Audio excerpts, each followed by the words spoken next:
Hi, this is Patrick Conroy, and this is Chapter 6, Evidence. The learning objectives.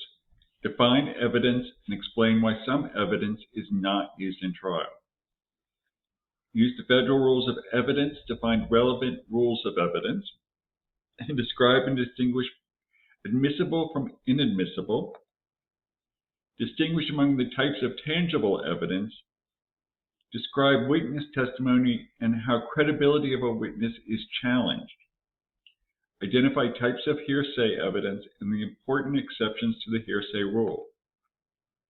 So we'll start with define evidence, explain why some evidence is not used in trial. I'm sure you have an idea of what evidence is. It's testimony, documents, any intangible items that tend to prove or disprove a fact. So that's pretty self-explanatory.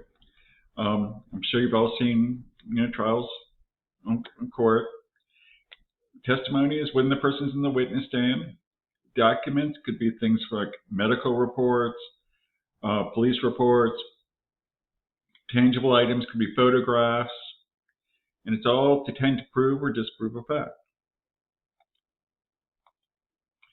Admissible evidence is evidence that is relevant to the case and from a reliable source. How do you know it's relevant? It's relevant if a fact, if changed, would change the outcome of the case. Must be logically relevant and legally relevant. So, the fact that the defendant's mother, drove him to school every day, but the case has nothing to do with that, that's not relevant evidence. So it must be logically relevant and legally relevant.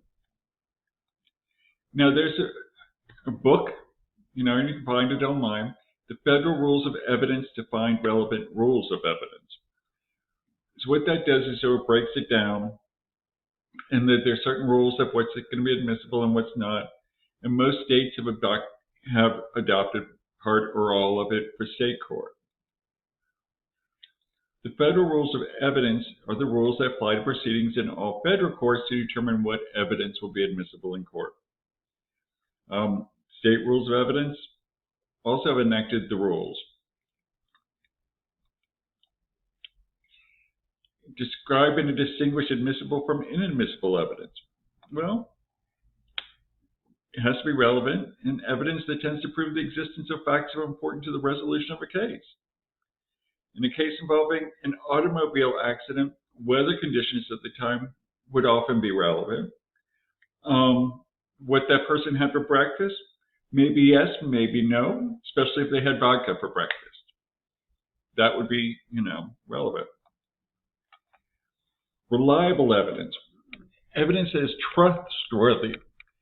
For example, testimony for a witness who observed an accident is most likely reliable. We'll get to unreliable in a little bit. Real evidence.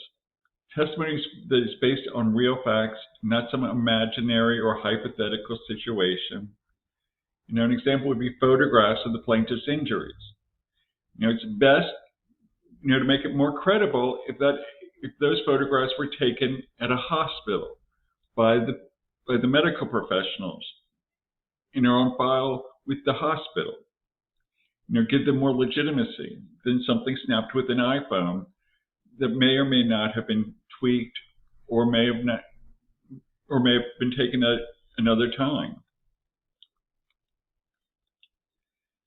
Probative value is the tendency of the evidence to demonstrate a fact important to the resolution of a case, and it outweighs any prejudice it might create.